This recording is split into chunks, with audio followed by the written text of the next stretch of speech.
Some important fact about Coulomb's law.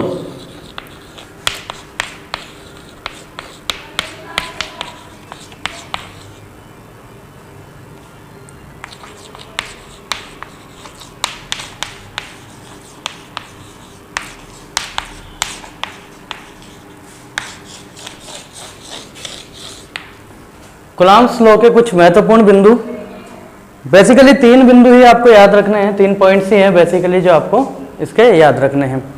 पहला, जैसा कि हमें पता है कि कूलम्ब फोर्सेस 2 ऐसे चार्जेस के बीच में लगता है जो स्टेशनरी हो और पॉइंट चार्जेस हो, यानी कि चार्जेस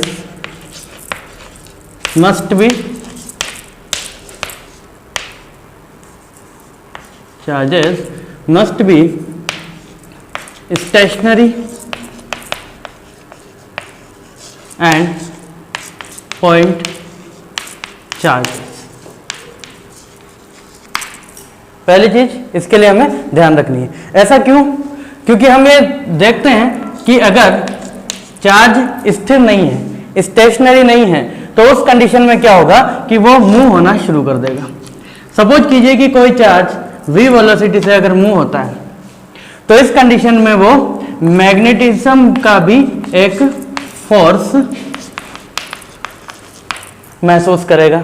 यानी कि क्या होगा कि अगर कोई चार्ज स्थिर है, स्टेशनरी है, तो उस कंडीशन में वो केवल इलेक्ट्रिक फील्ड जनरेट करता है, और अगर कोई चार्ज एक समान वेग से यानी कि यूनिफॉर्म वेलोसिटी से मूव हो रहा है, तो उस कंडीशन में वो इलेक्ट्रिक फील्ड और मैग्नेटिक फील्ड दोनों जनरेट करता है। ठीक है, मगर अगर कोई चार्ज एक्सेलरेट हो रहा है, एक्सेलरेट होने का मतलब त्वरित हो रहा है, यानी कि उसकी स्पीड में, उसके वेग में टाइम के साथ साथ चेंजेस आ रहे हैं, है ना, तो उस कंडीशन में वो इलेक्ट्रोमैग्नेटिक वेव्स भी या रेडिएशन भी इमिट करने लग जाता है। यानी कि वो क्या करेगा, इलेक्ट्रोमैग्नेटिक यानी कि विद्युत चुंबकीय तरंगे उत्पन्न करने लग जाएगा। तो इसमें हमारे पास में एक चीज और आ जाती है, EM वेव्स। ठीक है, ये हमारे पास में लास्ट चैप्टर है जो पढ़ेंगे अपन। ठीक है, फिलहाल हम पढ़ रहे हैं सिर्फ इलेक्ट्रिक फील्ड के बारे में। तो कूलम्ब फोर्सेस उन्हीं चार्जेस के बीच में लगेगा जो स्टेशनरी और पॉइंट चार्जेस होंगे। ठीक है, अगला पॉइंट जो आपको इसमें याद रखना है वो है कि कूलम्ब फोर्सेस जब जिन चार्जेस के बीच में लग रहा है, उन चार्जेस के बीच की डिस्टेंस कभी भी 10⁻⁻15 मीटर से कम नहीं होनी चाहिए। ऐसा क्यों? देखिए, हमें न्यूक्लियस का पता है। सपोज कीजिए कि इसके अंदर ये है एटम और ये इसके अंदर एक न्यूक्लियस है। न्यूक्लियस के अंदर कौन है? प्रोटॉन और न्यूट्रॉन। ठीक है, प्रोटॉन और न्यूट्रॉन प्रबल नाभिकीय बल द्वारा बंधे होते हैं। ठीक है ना, स्ट्रॉन्ग फोर्स है, स्ट्रॉन्ग न्यूक्लियर फोर्स द्वारा ये इसके अंदर बंधे हैं। ये डिस्टेंस क्या होती है? रदरफोर्ड मॉडल के अनुसार ये डिस्टेंस होती है ऑलमोस्ट 10⁻⁻15 मीटर की। यानी कि अगर दो चार्जेस के बीच की डिस्टेंस 10⁻⁻15 ऑलमोस्ट होती है या इससे कम होती है, तो उस कंडीशन में वहां पर न्यूक्लियर फोर्स अप्लाई होगा, जो कि कूलम्ब फोर्सेस से कई गुना ज्यादा स्ट्रॉन्ग होता है। तो उस कंडीशन में यहाँ पर कूलम्ब फोर्स अप्लाई नहीं होता, उसका प्रभाव नहीं दिखता है, और न्यूक्लियर फोर्स का प्रभाव दिखता है। ठीक है, जिससे प्रोटॉन न्यूट्रॉन बंधे हुए हैं। ठीक है, आपको दूसरी चीज ये याद रखनी है कि कभी भी 10⁻⁻15 मीटर से कम नहीं होनी चाहिए दो चार्जेस के बीच की डिस्टेंस। थर्ड पॉइंट जो आपको याद रखना है, देखिए थर्ड पॉइंट में क्या है कि सपोज कीजिए कि अभी तक तो हम 2 चार्जेस के बारे में पढ़ रहे हैं। ठीक है, हमने सपोज किया कि एक सिस्टम है जिसमें मोर देन 2 चार्जेस हैं, 2 से ज्यादा चार्जेस हैं। तब उस कंडीशन में क्या किसी चार्ज पर कोई दूसरा चार्ज इफेक्ट डाल सकता है? क्या उसके फोर्स में कोई चेंजेस आ सकते हैं उस दूसरे चार्ज के कारण?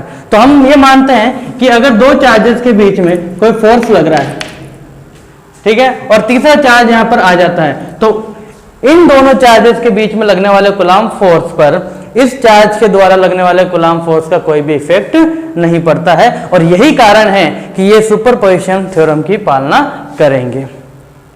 ठीक है, तो ये 3 पॉइंट आपको ध्यान रखना है। पहला, चार्जेस मस्ट बी, चार्ज हमेशा कौन से होने चाहिए, स्टेशनरी और पॉइंट चार्ज। स्टेशनरी तो होना ही चाहिए, स्टेशनरी हो तो होना ही चाहिए, स्टेशनरी नहीं होगा तो मैग्नेटिज्म का फोर्स अप्लाई करेगा वो।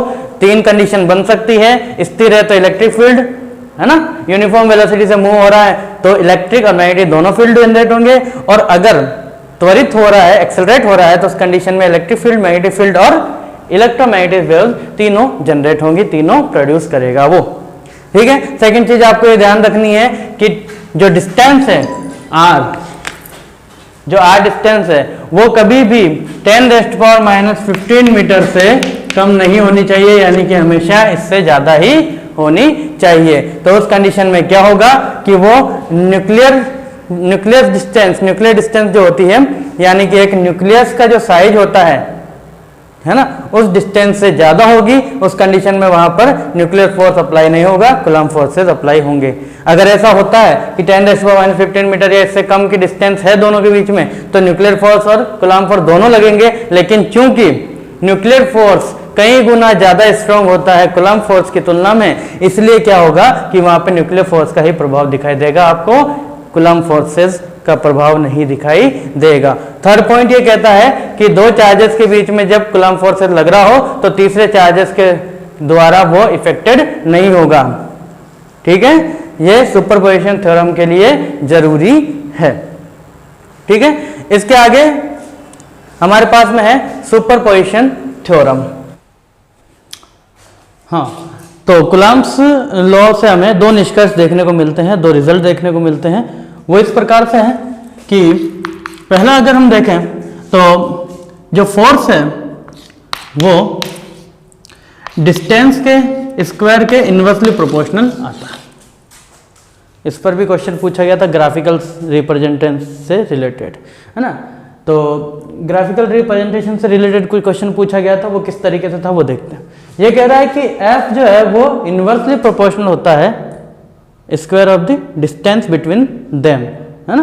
दो चार्जेस के बीच जो डिस्टेंस है उसके व्युत्क्रमानुपाती होता है। अगर मैं relation between f and r बनाता हूं तो हमारे पास में ग्राफ जो होता है वो इस तरीके से बनता है, डिक्रीजिंग ग्राफ, है ना। यानी कि अगर r की वैल्यू बढ़ाई जा रही है तो उस कंडीशन में फोर्स की वैल्यू कम होती जा रही है। तो हम ये सोच रहे हैं कि हमारे पास में चार्जेस जो नजदीक पड़े हैं तब तक उनके साथ में फोर्स ज्यादा लग रहा है, जैसे दूर तो वैसे फोर्स की वैल्यू कम हो जाती है। इसको इस तरीके से समझते हैं कि जैसे चुंबक होता है, हमारे पास में दो मैग्नेट होते हैं, बाहर मैग्नेट, उनको पास में लाते हैं तो वो एक दूसरे को अट्रैक्ट करते हैं, दूर ले जाते हैं तो उसका अट्रैक्शन कम होता जाता है। अट्रैक्ट और रिपल दोनों करते हैं वो, है ना। तो हमारे पास में ये वैल्यू है, तो r हम मीटर में लेते हैं हमेशा और ये न्यूटन में फोर्स होता है। अब जो दूसरा है कि relation between f and 1/r। अब रिलेशन बिटवीन 1/r स्क्वायर अगर मैं बनाऊं तो ये चूंकि क्या होता है कि डायरेक्टली प्रोपोर्शनल कहलाता है। 1/r स्क्वायर के तो डायरेक्टली प्रोपोर्शनल है और केवल r स्क्वायर के इनवर्सली प्रोपोर्शनल है, ये ध्यान रखें। अगर मैं कहूं कि f और r में ग्राफ बनाना है तो उस कंडीशन में ये बनेगा। अगर मैं कहूं कि f और 1/r में बनाना है तो उस कंडीशन में आपका ग्राफ इस तरीके से होगा, इस तरीके से। क्यों? क्योंकि ये डायरेक्टली प्रोपोर्शनल है, तो डायरेक्टली प्रोपोर्शनल का ग्राफ इस प्रकार का होता है। अब इस डायरेक्टली प्रोपोर्शनल में भी दो चीजें हैं, देखते हैं क्या। अगर सपोज कीजिए आपके पास में फोर्स की वैल्यू नेगेटिव आई तो उस कंडीशन में आपके पास में जो डायरेक्टली प्रोपोर्शनल होगा वो -1/r होगा, और अगर फोर्स की वैल्यू आपके पास में पॉजिटिव आई तो उस कंडीशन में आप डायरेक्ट ऊपर वाला ग्राफ बना सकते हैं। अगर मैं इन दोनों ग्राफ को एक साथ बनाना चाहूं तो किस तरीके से बनेगा, तो हम यहाँ पर लाइन खींचेंगे, एक प्लस वाला इस तरीके से और माइनस वाला इस तरीके से बनेगा। ठीक है, ये θ1 θ2, तो ये प्लस f के लिए और ये माइनस f के लिए डिस्टेंस यहाँ पर इक्वल टू इस तरीके से रहेगी आपके पास। ठीक है, न्यूटन, इस तरीके का ग्राफ इसमें बनता है। अब दूसरी चीज जो हमें देखने को मिली इसमें वो क्या थी, सेकंड नंबर चीज जो हमें मिली है इसमें वो ये कि F डायरेक्टली प्रोपोर्शनल है मैग्नीट्यूड, इन चार्जेस के मैग्नीट्यूड के मल्टीपल के, यानी कि Q1 Q2 का जो भी वैल्यू होगा उन दोनों को गुणा करेंगे, उसके लिए उसके ये समानुपाती होता है, डायरेक्टली प्रोपोर्शनल होता है। ठीक है, अब इसमें दो चीजें हैं आपके पास में कि कभी कभी तो ऐसा होगा कि Q1 और Q2 की वैल्यू 0 से कम आएगी, और कभी कभी ऐसा होगा कि Q1 Q2 की वैल्यू 0 से ज्यादा आएगी। जब 0 से कम आएगी तो 0 से कम मतलब नेगेटिव, तो F आपके पास में क्या हो जाएगा, नेगेटिव हो जाएगा, और यहां पर F आपके पास में क्या हो जाएगा, पॉजिटिव हो जाएगा, है ना। मतलब ये हमेशा उस कंडीशन में है जब आपके पास में कोई चार्ज अपोजिट नेचर के हो।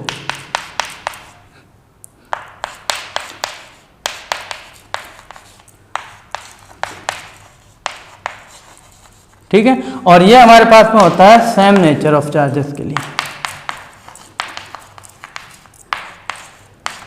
ठीक है, तो जैसे हमें ये मिले कि Q1 Q2 is less than 0, force of attraction और फोर्स ऑफ रिपल्शन क्या है, repulsion, sorry force of attraction या फोर्स ऑफ रिपल्शन क्या है, तो आप क्या कहेंगे कि ये तो है फोर्स ऑफ अट्रैक्शन और ये है फोर्स ऑफ रिपल्शन।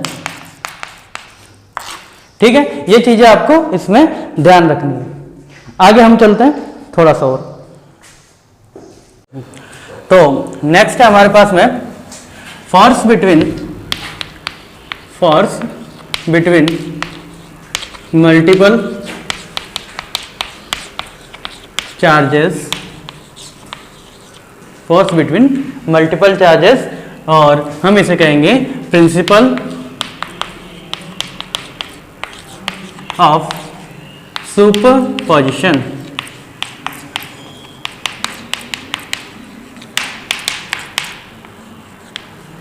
हिंदी में हम क्या कहेंगे, हिंदी में हम कहेंगे इसको बहुल आवेशों के मध्य बल, मल्टीपल मतलब बहुत सारे आवेश, ठीक है, बहुल आवेशों के मध्य बल, प्रिंसिपल ऑफ सुपरपोजिशन यानी कि अध्यारोपण का सिद्धांत। सुपरपोजिशन हमने 11th क्लास में पढ़ी है ना, उसी को हम आगे बढ़ा रहे हैं, क्योंकि हमने अभी भी पढ़ा है कूलम्ब्स लॉ के जो इंपॉर्टेंट फैक्टर, उसमें लास्ट थर्ड पॉइंट हमने ये पढ़ा है कि दो चार्जेस के बीच में जब कोई कूलम्ब फोर्स लग रहा है तो तीसरे चार्जेस का उस पर कोई प्रभाव नहीं पड़ता है, वो इफेक्टेड नहीं होता उससे।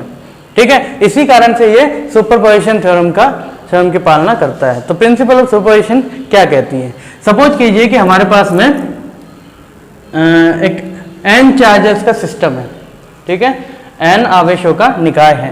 तो n आवेशों के निकाय में पहला चार्ज हम ये मान लेते हैं Q1, ठीक है, दूसरा हम ये मान लेते हैं Q2, तीसरा हम ये मान लेते हैं Q3 और ये मान लेते हैं हम QL। ठीक है, ये सब चार्जेस किसी एक चार्ज पर, जिसे हम Q0 कह सकते हैं, टेस्ट चार्ज कह सकते हैं, Q0 कह सकते हैं। टेस्ट चार्ज के बारे में आगे पढ़ाएंगे हम इलेक्ट्रिक फील्ड में। कमजोर सा चार्ज होता है जिसका इलेक्ट्रिक फील्ड नहीं होता है, जो फोर्स अप्लाई नहीं करता है, केवल फोर्स महसूस करता है। ठीक है, तो टेस्ट चार्ज है ये। इस पर ये जो चार फोर्सेस दिख रहे हैं या फिर n फोर्सेस दिख रहे हैं, ये सब क्या करते हैं, फोर्स अप्लाई करते हैं। n चार्जेस जो दिख रहे हैं वो क्या करते हैं, फोर्स अप्लाई करते हैं। तो Q1 इस पर फोर्स अप्लाई करेगा, बीच की डिस्टेंस हम मानेंगे r, 0 पर अप्लाई हो रहा है 1 के कारण, तो 0 1, और ये पोजीशन वेक्टर है। ठीक है, बीच की डिस्टेंस बताता है, सॉरी डिस्टेंस है दोनों चार्जेस के बीच की, तो r0 1। ठीक है, पोजीशन वेक्टर तो हम अभी जब इसको प्रूफ करेंगे तब लेंगे। आगे ये जो फोर्स लगा रहा है ये इस जगह लगा रहा है r0 2 वेक्टर, ये फोर्स लगा रहा है यहाँ पे r0 3, और ये फोर्स लगा रहा है r0 n। ठीक है, तो सुपरपोजिशन थ्योरम ये कहती है कि किसी एक चार्ज पर बाकी सभी चार्जों के द्वारा लगने वाला फोर्स जो होता है वो इनके सदिश योग के बराबर होता है। किनके, सभी चार्जेस के द्वारा लगने वाले फोर्सेस के सदिश योग के बराबर होता है। अध्यारोपण का सिद्धांत क्या कहता है कि n आवेशों के निकाय में किसी एक आवेश पर लगने वाला परिणामी बल, किसी एक आवेश पर लगने वाला परिणामी बल सभी आवेशों के द्वारा लगाए गए बलों के सदिश योग के बराबर होता है। फिजिक्स में सदिश योग की बहुत इंपॉर्टेंस है। स्केलर तो क्या होता है, अदिश गुणा तो क्या होता है, डायरेक्ट हम जोड़ सकते हैं प्लस माइनस करके, सिंपल सा एल्जेब्रिक सम होता है। इसमें क्या होता है, कुछ नियमों का ध्यान रखना पड़ता है, एग्जाम्पल करेंगे तब समझाएंगे आपको। ठीक है, तो हम ये कह रहे हैं कि Q0 चार्ज पर लगने वाला फोर्स कितना है, F0, ठीक है, जो कि F1 plus F2 plus F3 plus and so on plus Fn vector sum के इक्वल होता है। अच्छा, तो हम ये देख सकते हैं कि इसके बीच में जब फोर्स लगेगा तो वो कितना होगा, K Q0 Q1 upon R01 का स्क्वायर, है ना। तो हम इस तरीके से इसको खोल सकते हैं। तो ये हमारे पास में बन जाएगा F0, इसको हम टोटल फोर्स भी कह सकते हैं, नेट फोर्स भी कह सकते हैं। तो देखो इन सब में से क्या होगा कि K जो होता है 1/4πε0 वो इक्वल, वो सब में कॉमन होने के कारण बाहर आ जाता है, और अंदर आपके पास में क्या बचता है, केवल Q0 Q1 upon R01 mod all square, ठीक है, plus Q0 Q2 upon R02 all square plus and so on plus Q0 Qn upon R0n vector all square, ठीक है। अब चूंकि ये वेक्टर्स हैं तो इन सब के साथ में आप एक यूनिट वेक्टर भी यूज में ले सकते हैं। तो इसका यूनिट वेक्टर हमारे पास में होगा, इसका यूनिट वेक्टर हमारे पास में होता है R01 यूनिट वेक्टर, इसका यूनिट वेक्टर हमारे पास में होता है R02 यूनिट वेक्टर, और इसका यूनिट वेक्टर हमारे पास में होगा R0n यूनिट वेक्टर, ठीक है। चाहे तो ले सकते हैं, लेकिन जब आप इसका मैग्नीट्यूड निकालेंगे तब ये सारे यूनिट वेक्टर नहीं लगाएंगे तो चलेगा, क्योंकि डायरेक्शन शो नहीं होगी, उस समय सिर्फ मैग्नीट्यूड ही शो होता है। लेकिन डायरेक्शन शो होना बहुत ही इंपॉर्टेंट है। जैसे सपोज कीजिए कि दो फोर्सेस लगे आपके पास में किसी चार्जेस पे, यहाँ पर कोई चार्जेस पड़ा है प्लस Q, इस पर एक Q1 और एक माइनस Q2 चार्ज फोर्स लगा रहा है। तो ये Q1 तो इसको धक्का दे रहा है तो इसका तो F1 इधर लगेगा, और ये Q2 इसको खींच रहा है तो इसका भी F2 इधर ही लगेगा। दोनों की डायरेक्शन सेम है, तो टोटल जो F नेट आएगा वो हमारे पास में क्या आएगा, F1 vector plus F2 vector, क्योंकि डायरेक्शन सेम है तो आप इनको जब जोड़ेंगे तो प्लस का चिन्ह ही आएगा। लेकिन अगर यही चीज भी इस तरीके से बताऊं कि दोनों चार्ज है, ये प्लस Q चार्ज है, इस पर प्लस Q1 और प्लस Q2 फोर्स डाल रहे हैं, तो ये इसको इस तरफ खींच रहा है और ये इसको इस तरफ खींच रहा है। तो इस कंडीशन में क्या हुआ कि दोनों फोर्सेस की डायरेक्शन अलग अलग होने के कारण टोटल जो नेट फोर्सेस आया, नेट फोर्स जो हमारे पास में आया है वो F1 माइनस F2 होगा। क्यों? क्योंकि डायरेक्शन चेंज है, अपोजिट डायरेक्शन है। समझ गए बात को? ठीक है, आगे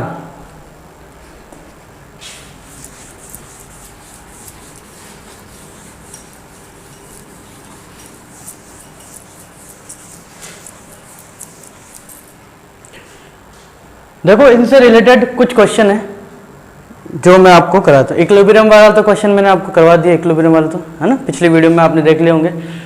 कुछ आपको मैं ट्रायंगल और स्क्वायर से रिलेटेड क्वेश्चन करा देता हूँ, ठीक है। लेकिन उससे पहले मुझे याद क्या रखना है, ठीक है, वो चीज़ भी आपको देखनी चाहिए। देखो, रिजल्टेंट फोर्स, एक हेडिंग से समझाता हूँ आपको। Resultant force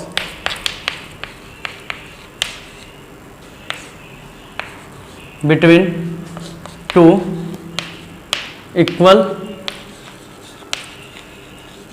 charges. देखिए क्या होता है कि आपके पास में, सॉरी इक्वल चार्जेस नहीं है, इक्वल फोर्सेस है, इक्वल कूलम्ब फोर्सेस की बात कर रहे हैं। Resultant force between two equal forces, direction का इफेक्ट पड़ेगा।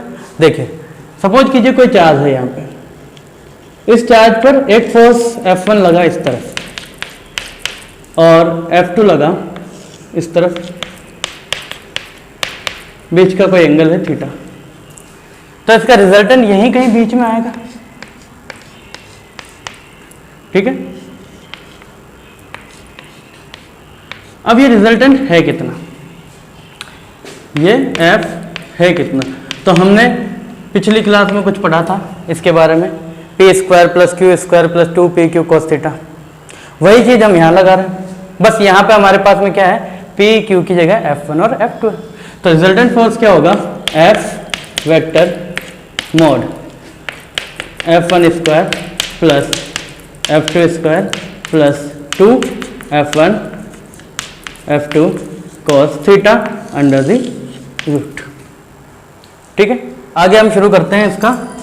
आगे चाहे तो डायरेक्ट याद रख सकते हैं, चाहे तो आप निकाल सकते हैं, दोनों चीज़ें बता देता हूँ मैं आपको।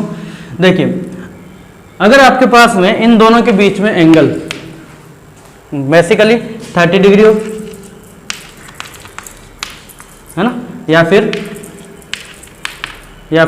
देखिए, या तो cos 30 डिग्री होगा, ठीक है, या फिर 45 डिग्री होगा, या फिर cos 60 डिग्री होगा, या फिर cos 90 डिग्री होगा। बस यही एंगल होंगे आपके पास में चाहे।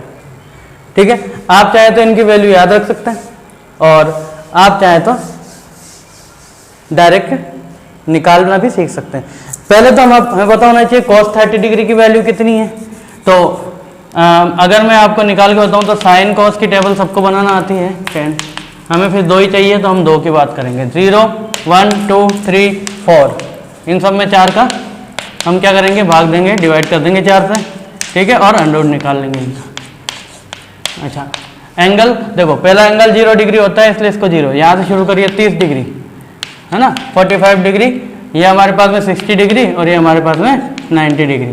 तो ये तो 0 हो गया, ठीक है। ये कितना हो गया, 1/2, ये कितना हो गया 1/√2, और ये हो गया √3/2, ये हो गया हमारे पास में 1। उल्टा लिख दो, ऐसा वैसा, 1 यहाँ आ जाएगा, ठीक है, √3/2 यहाँ आ जाएगा, फिर हमारे पास में 1/√2 यहाँ आ जाएगा, 1/2 यहाँ आएगा और यहाँ आ जाएगा 0। तो आपको cos की 30, 45, 60, 90 इनकी वैल्यू मिल गई है। ठीक है, देखो ये सब वैल्यू आप यहाँ रख दीजिए, √3/2, फिर 1/√2, फिर 1/2 और 0। ठीक है, एक और वैल्यू काम आएगी आपके अंदर, cos 120 डिग्री, इसकी वैल्यू होती है -1/2, ये भी याद रख लीजिए। ठीक है, क्वेश्चन करते हैं इनसे रिलेटेड।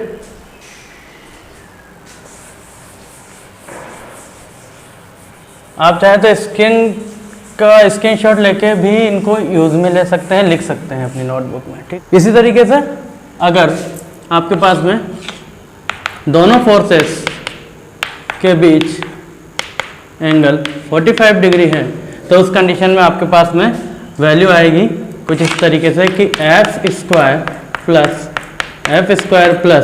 2F स्क्वायर और cos 45 डिग्री की वैल्यू हमारे पास में कितनी होती है, तो इंटू 1/√2। ठीक है, यहाँ पर हमारे पास हो जाएगा 2F स्क्वायर, इन दोनों को जोड़ेंगे तो प्लस 2F स्क्वायर। अच्छा, यहाँ पे 2 में डिवाइड करना √2 का, तो √2 बार जाएगा, तो हमारे पास में ये आ जाएगा।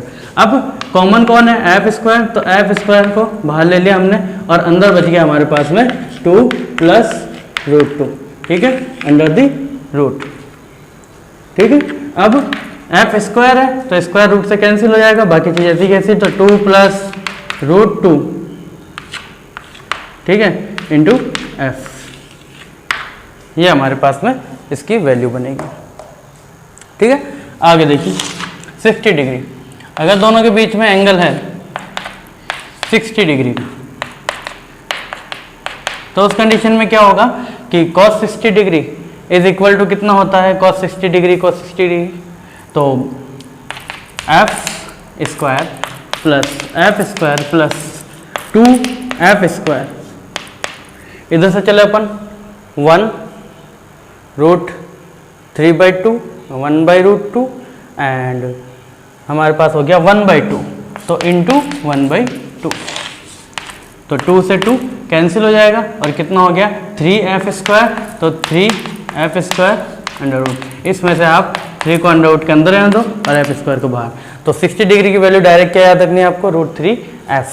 ठीक है, इसी तरीके से सपोज कीजिए कि आपके यहाँ पे इसमें 90 डिग्री एंगल बना, ठीक है।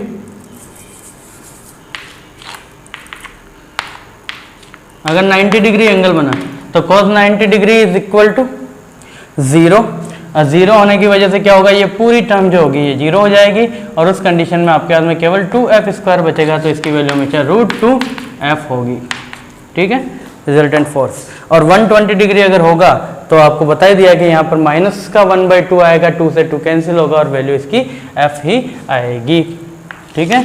देखो अगर 120 डिग्री होता है तो cos 120 degree is equal to -1/2, तो अगर मैं यहाँ पे -1/2 रखता हूँ तो 2f² प्लस 2f² -1/2, 2 से 2 कैंसिल लेकिन माइनस का आएगा, ठीक है। तो 2f² माइनस f², 2 में से एक f गया तो कितना बच गया, केवल f², तो वैल्यू हमारे पास में क्या आ गई, f।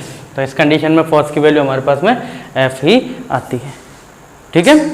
अब कुछ क्वेश्चन जो हम इनसे रिलेटेड है वो कर लेते हैं फटाफट।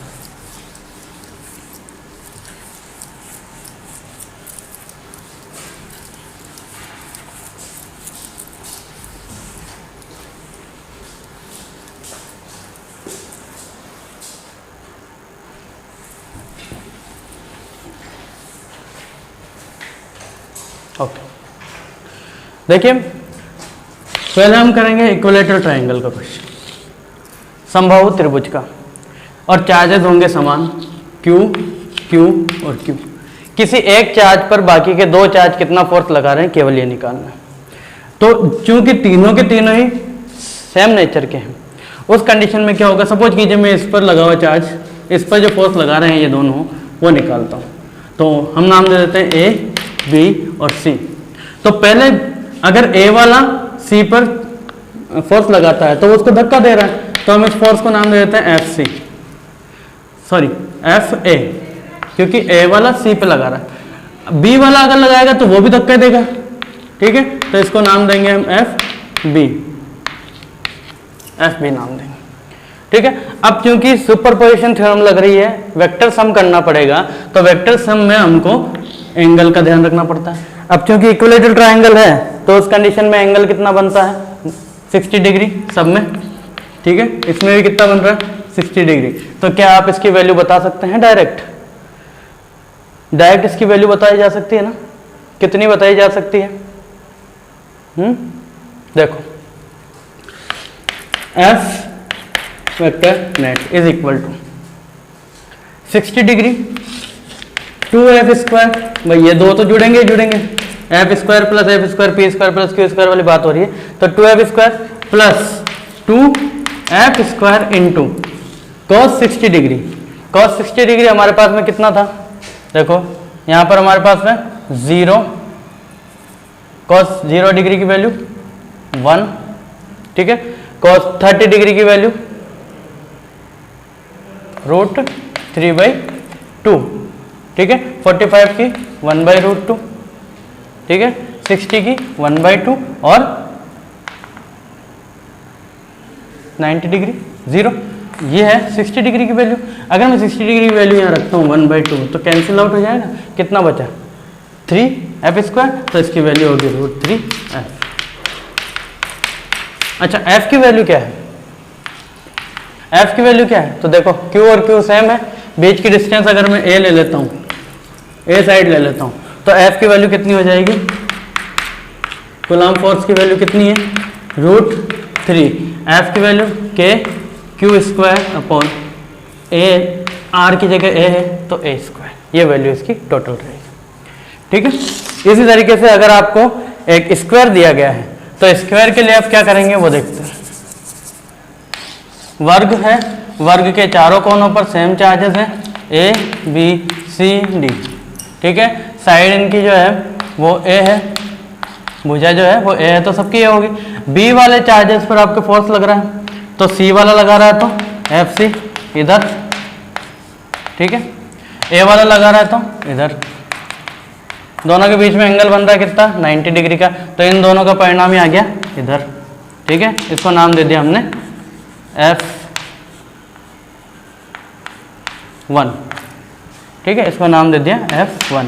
अब D वाला भी तो इस पे फोर्स लगा रहा है, तो D वाला इधर फोर्स लगा रहा है, वो भी इसी डायरेक्शन में लगा रहा है क्योंकि चार्जेस तो सेम ही है, चार्जेस सेम है तो धक्का ही दे रहा है सबके सब, तो वो भी डायरेक्शन इधर है, इसका नाम है FD। तो टोटल चार्ज क्या हो जाएगा, F net is equal to हमारे पास में होगा FD प्लस F1, ठीक है। अब FD और F1 की वैल्यू तो निकाली जा सकती है, अगर 90 डिग्री है तो 90 डिग्री के लिए वैल्यू हमने कितनी बताई है, 90 डिग्री मतलब 0 डिग्री मतलब भाई 90 डिग्री मतलब cos 90 degree is equal to 0। अगर ये 0 हो जाता है तो 2f² ही बचता है, तो √2f, तो इसकी वैल्यू तो हो जाएगी हमारे पास में √2f, ठीक है। FD की वैल्यू निकालनी है, तो D की वैल्यू निकालनी है आपको, तो अब यहाँ क्या करें कि बीच की डिस्टेंस कितनी है, देखो A और ये भी आपके पास में A है, तो क्या ये वैल्यू आपके पास में A² plus A² under root बन सकती है, तो आपके पास में हो जाएगा 2A² अंडर दी रूट, तो ये हो जाएगी √2A, पाइथागोरस पर में √2A। तो इसमें सिर्फ यही चेंजेस है कि इसकी जो वैल्यू है वो √2A है, तो FD की वैल्यू हमारे पास में हो जाएगी KQ² अपॉन √2A का होल स्क्वायर, ठीक है, क्योंकि R की जगह ये वैल्यू आ गई, तो हमारे पास में क्या बचा, KQ² upon 2A² plus √2, F की वैल्यू कितनी है, KQ² अपॉन A², ये चीज़ इसमें से कॉमन आ जाएगी, तो हमारे पास में टोटल वैल्यू हो जाएगी, देखिए KQ² अपॉन A² कॉमन, तो 1/2 प्लस √2 कोष्टक में, और बाहर हमारे पास में आ जाएगा KQ² अपॉन A², ठीक है। ये हमारे पास में टोटल वैल्यू इसकी है।